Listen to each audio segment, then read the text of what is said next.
Gloire à Dieu, soyez bénis au nom de Jésus. Que le nom du Seigneur soit béni. Que notre Dieu, Yeshua Mashiach, soit élevé au siècle des siècles. Amen. Alors, je suis le frère Fabrice Kwasi. Comme d'habitude, je ne me montre pas parce que j'ai quelque chose à cacher, mais je préfère rester dans l'anonymat et présenter celui-là qui est au centre de tout, qui est au-dessus de tout, par qui tout existe, qui est la vie, le chemin, la vérité, la vie, Yeshua Mashiach, notre Dieu, notre Seigneur, notre Roi. Alors, ce soir, j'aimerais parler d'un sujet qui est important, qui est très important. Beaucoup de chrétiens aujourd'hui sont trompés et bon, je ne sais pas vraiment, il faut connaître l'Esprit de Dieu. Quand on a l'Esprit de Dieu, c'est vraiment très facile de comprendre les choses, de savoir que voilà, telle doctrine ou telle parole ne vient pas du Seigneur. Et c'est tellement aussi plus simple d'être convaincu au fond de soi lorsqu'il y a une vérité qui est prêchée. C'est vraiment... Alors, il y a quelque chose que je ressens vraiment profondément au fond de moi que voilà, je souhaite vous partager. Alors, il s'agit de quoi? Il s'agit je dirais, de cette doctrine qui dit que Marie est la mère de Dieu. Alors, je ne veux pas rentrer dans l'histoire, raconter un peu d'où vient cette doctrine. Comme on dit dans les temps passés, les peuples païens qui adoraient des divinités qui ont été renommées et tout ça. Voilà, ce sont des histoires qu'on connaît. Mais, alors plus simplement, j'aimerais expliquer vraiment, j'espère que par la grâce de Dieu, je pourrai être clair. Sinon, il faut prier pour que le Seigneur vous oriente. Moi, franchement, je suis très convaincu de ce que je vais vous dire. Et voilà, donc c'est à chacun de s'approcher du Seigneur, et surtout ceux qui croient en cette doctrine de Marie, Mère de Dieu. Vraiment, je vous invite à vous approcher du Seigneur. Nous sommes tous chrétiens, nous croyons en Jésus, mais n'oublions pas que Satan a également semé. Et voilà, il y a l'église de Jésus, mais il y a également plein d'églises qui sont à l'initiative de ce dernier-là et qui, je parle bien sûr de Satan, et qui ont pour objectif en fait de tromper l'humanité et donc de pousser l'être humain à adorer la créature plutôt que d'adorer le Créateur, le véritable Yeshua Mashiach. Alors, sachez que nous sommes dans un système qui a été conçu donc il y a très longtemps avant que nous ne naissions. Et il y a certaines pratiques, certaines doctrines que nous trouvons souvent, comment dire, normales, justes, chrétiennes, voilà, mais qui, voilà, c'est simplement parce que c'est l'habitude, nos parents y étaient, voilà, que nous les trouvons, voilà, normal. C'est un peu comme le fils du féticheur qui, depuis sa naissance, n'a qu'autour de lui des masques, des gris-gris, voilà, des pratiques ténébreuses, etc. Mais une telle personne trouvera normal, ces choses, trouvera normal de s'agenouiller, de s'incliner devant un caillou. Et si tu vas lui dire que non, ça c'est pas Dieu, ben voilà, il va se braquer contre toi parce que bon voilà, il a l'habitude, depuis sa naissance, c'est ce qu'il voit et ça marche. parce que des gens viennent consulter son père et son père arrive à décanter certaines situations. Donc, tu ne peux pas dire à cette personne-là que non, ce que tu es en train d'adorer là, c'est pas Dieu, etc. Ça va être difficile, vous voyez. C'est pareil. C'est pareil, une personne qui est née dans une religion, je prends par exemple quelqu'un qui est né chez les Christianistes célestes ou les Harris, en tout cas ceux-là qui sont tout en blanc ou qui marchent pieds nus, etc. Mais la personne va trouver ceux qui portent les chaussures comme bizarre. Hein, c'est ça.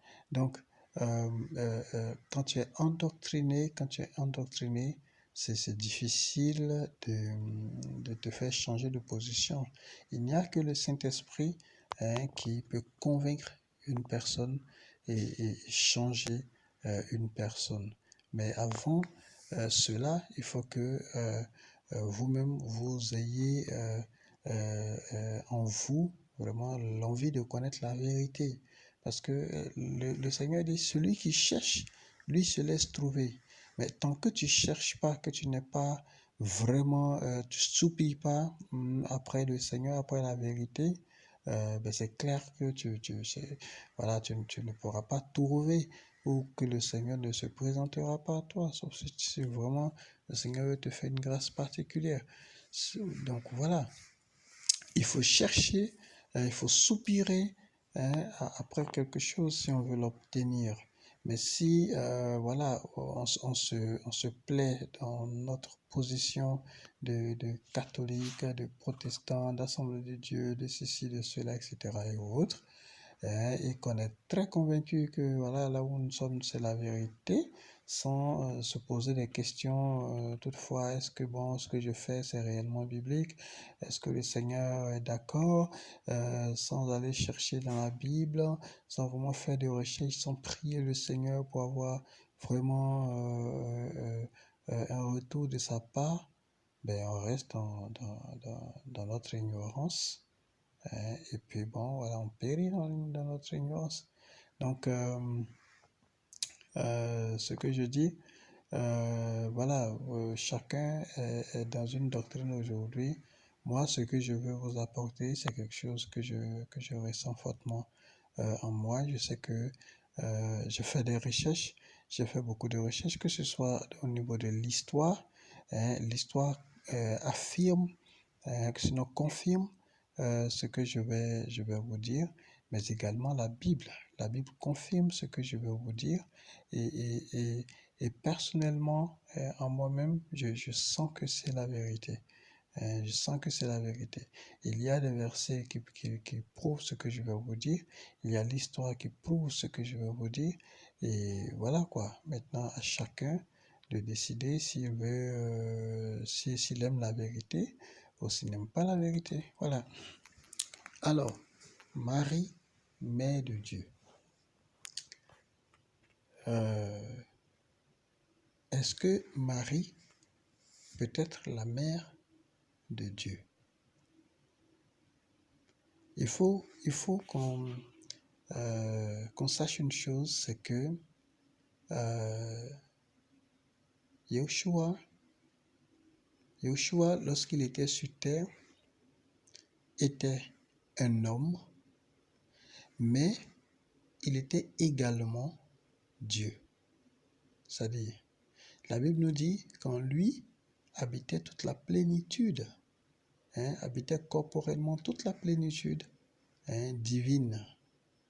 C'est-à-dire que lorsqu'il était sur terre, il était en même temps homme, mais il était également pleinement Dieu. D'accord? Alors ça, vous pouvez vérifier. En lui, toute la plénitude divine habitait. C'est bien écrit dans la Bible. Alors, d'abord, pourquoi est-ce que Dieu, qui a la possibilité de créer un corps à n'importe quel moment et habiter ce corps et venir parmi les hommes, n'a pas préféré se créer un corps comme ça qu'il va habiter et puis il a décidé de passer par une femme pour naître. C'est une question qu'on pourrait tous se poser, mais pourquoi c'est une telle décision? Dieu, il a très bien créé Adam avec la poussière, il a soufflé, Adam est devenu un être vivant, une âme vivante. Ensuite, donc Dieu n'a aucun problème à se faire un corps, habiter ce corps pour venir au milieu de nous. Voyez,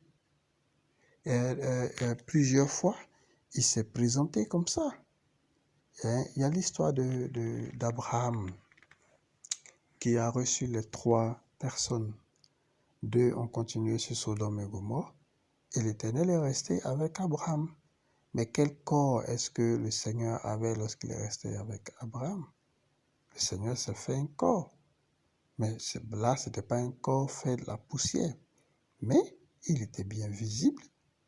On pouvait le toucher, on pouvait le voir. Et il était là, il était avec Abraham.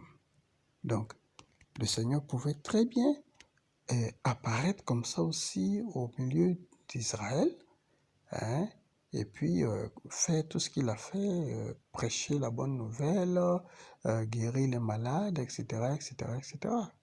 Voyez.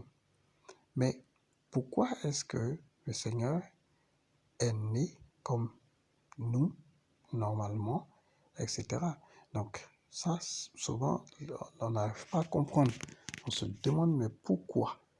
Parce que ça cause tellement de confusion, ça pose tellement de confusion aujourd'hui dans l'esprit des gens. On se dit, mais Seigneur, tu aurais pu faire les choses plus simples. Tu descendais carrément du ciel, tout le monde te voit descendre, et puis voilà, là, tout le monde est convaincu que tu viens du ciel, tu es Dieu, et puis voilà, c'est simple. Mais pourquoi tout ça? Pourquoi tout ça? Ben, voilà ce que moi je pense très sincèrement, c'est quoi? C'est que, d'abord, le Seigneur, il ne fait rien sans révéler les choses à ses prophètes, et il a révélé tout ça à ses prophètes, et ses prophètes ont déjà annoncé que la Vierge tombera enceinte et elle enfantera. Et il fallait que ces prophéties-là s'accomplissent. Mais pourquoi a-t-il choisi de venir comme nous qui naissons? D'abord parce qu'il devait être juif. Il devait être juif. Quelqu'un qui apparaîtrait comme ça, de n'importe où, comment pourrait-il clamer, d'accord, être fils de David? D'accord? Donc ça, c'est pas possible. Il fallait que le Seigneur naisse d'une famille juive. Ok? Donc, c'était une obligation. Et voilà, on ne peut pas naître adulte. Il faut naître faussement bébé. Et donc, il fallait que le Seigneur vienne normalement comme tout le monde pour que sa nationalité, je dirais, juive, soit reconnue, d'accord, de tous. Donc, pour moi, peut-être que vous avez d'autres explications, mais l'explication que moi j'ai déjà, c'est ça. Donc, déjà, le fait que le Seigneur naisse, ok, ça fait de lui un homme, c'est-à-dire qu'il a le caractère homme. Donc, n'oubliez pas, je dis, il était homme, mais il était en même temps pleinement Dieu. D'accord? Alors, la question c'est, est-ce que Dieu existait avant Marie? La réponse, elle est claire. Dieu existait avant Marie. Donc, en Yoshua, homme qui était sur la terre, cette partie Dieu ne pouvait avoir pour mère Marie, c'est pas possible. Mais cette partie homme, donc né de Marie, cette partie homme-là, oui. Cette partie homme-là, d'accord. Cette partie homme avait pour mère Marie. Ok? Donc en fait, Marie n'est pas la mère de Dieu, mais elle est la mère de Yoshua homme. C'est Yoshua homme qui, à la croix, d'accord, a mis fin à ce lien de parenté en disant à Jean, voici ta mère, et toi, femme, ben voici ton fils. Donc, Yoshua, qui savait que sa partie homme allait mourir, d'accord, a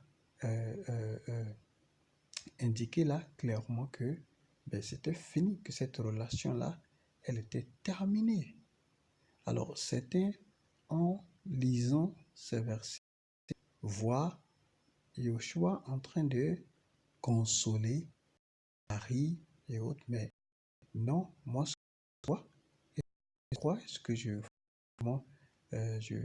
crois, c'est que là, il est en train de nous appeler, parce qu'il ne fait rien, et toutes ces pensées sont plus gestes, il faut l'esprit pour comprendre, en fait, tout ce qu'il fait.